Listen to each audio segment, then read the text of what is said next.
The debate about sanctuary city is again on the table, and we might lose our status of sanctuary county or sanctuary city.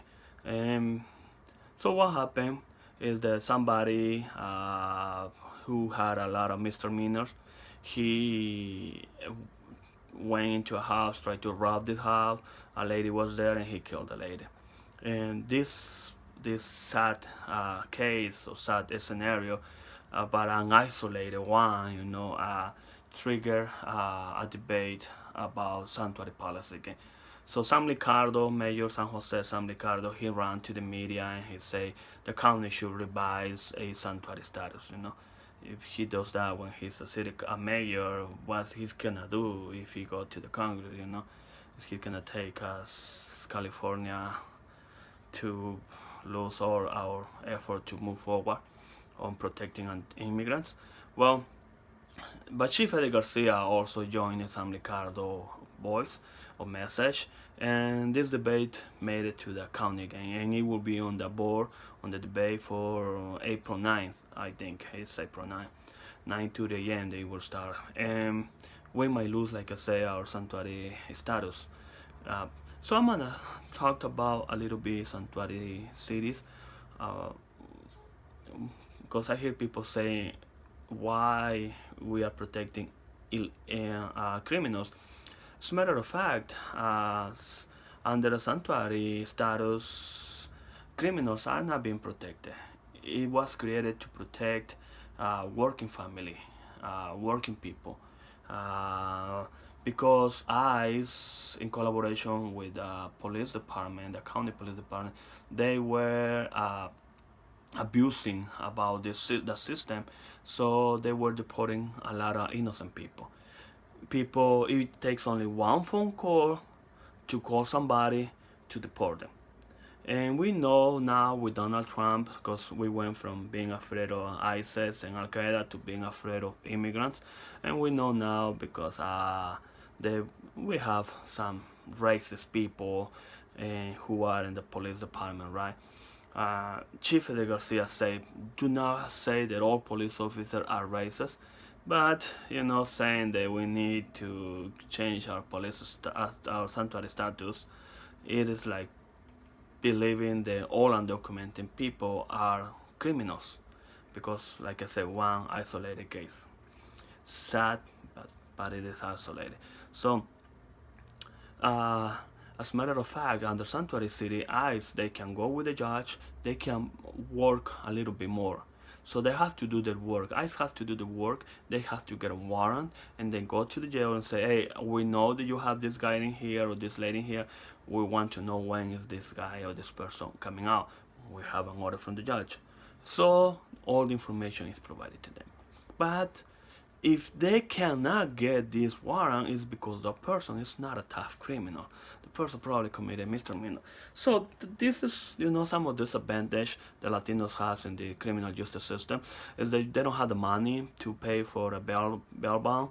So most of them, they go to jails. As a lot of them are innocent, but they don't have a judge to defend them. And when you get a judge from the court system, the first thing they tell you is, you know what, let's find a deal, you claim guilty, and we get a deal so you don't get into a problem, because if you lose, you ended up paying more. So, and people, they believe they could probably gonna go 3 or 4 months to prison, they ended up claiming guilty. But the debate say, but this is only for really criminals, tough criminals, not for misdemeanors. But the problem is ICE has a priority list of deportation, and the top of this priority list of deportation are not criminals. Maybe 1% or 2% or let's say 10%. Yes, are some criminals, but the vast majority of that list are working people, working class people, fathers, mothers, and people who they believe they could get in status here because they met a bad lawyer and this lawyer committed a fraud. So they say, oh yeah, I can help you. They charge them $3,000, $5,000. Sometimes I heard $11,000. They file an asylum petition, and they receive a letter 6 months later saying your asylum been denied, you cannot be deported, you have to show out the court. So what they do, they move out, but they never go to court. And if you know a little bit about the Constitution, the Supreme Law is the the judicial law, the constitution, the supreme law, and you have to go to court. So once you're not going to the judicial system, you are violating a constitutional right, a constitutional branch, which is the judicial branch. So you are not going to court. So you automatically go to the priority list of deportation. So these people are being on the priority list of deportation, not criminals like ICE is saying. So and a lot of these people are being deported, and there were mass deportation. They were taken to Tijuana and just left there.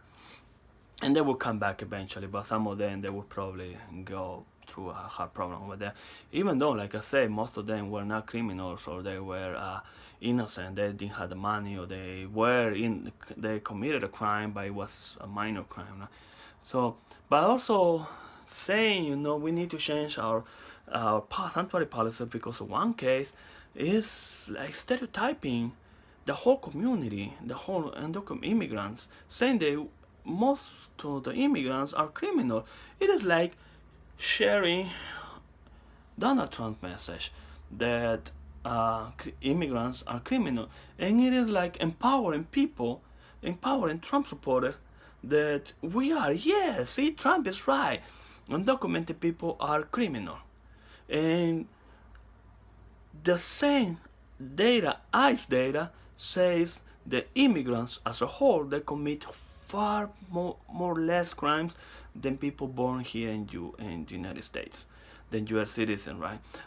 Now imagine undocumented immigrants. They commit very little crime, and most of them are small crime. So trying to have or change a policy, work on changing this policy for really small percentage, for maybe one case, it is like stereotyping undocumented people. It is empowering Trump and empowering Trump supporters, and it is like believing that, yeah, like Trump said, immigrants are criminals. And so this is totally wrong. It is wrong to change the sanctuary city, because sanctuary is not protecting criminals. Actually, nobody wants to protect criminals. We don't want them in our society. ICE, they can still work and deport criminals. They can still demand support from the police department, but they need to do their work. If they don't do the work, that's what Santari Suri says. If you don't do the work, if you don't prove that this guy is a criminal, then how can we believe you? Because ICE it's not possible to keep accountable. ICE is a federal institution. The county is a local institution, and a local institution will not be able to keep ICE accountable once they open the doors. It's not that ICE wants to come; it's that the supervisors, they put in the debate back in the table. Probably because they want this conservative votes. And something else people say, let's do it for our safety. The problem here is the ICE is not for your safety. ICE is here to deport people. ICE will deport anybody they want, or they have, or they can. They will go to this house, they will raid the house, even though the people already move out, and they will get whoever's there, and if you're undocumented, they will deport it. If you know your rights, you call a lawyer, you don't sign anything, you might be able to stay here more time, or even get some status. So ICE, it's not keep accountable. It takes only one phone call. Some police officers, they would abuse of this new policy. It's a stereotyping undocumented immigrants. It's empowering. Trump supporter is saying that Trump is right when he said that immigrants are criminals. This is totally bad, totally sad, and it will be on the debate this April 9th. If you can go to the county supervisor on West 7 heading, or 7 heading and 1st Street on the corner, you should go. It will be 9:30. And I know that a lot of people who are in support of ICE and eliminating sanctuary cities, they will be there. So please, if you are against, eliminating Sanctuary City, I ask you to go.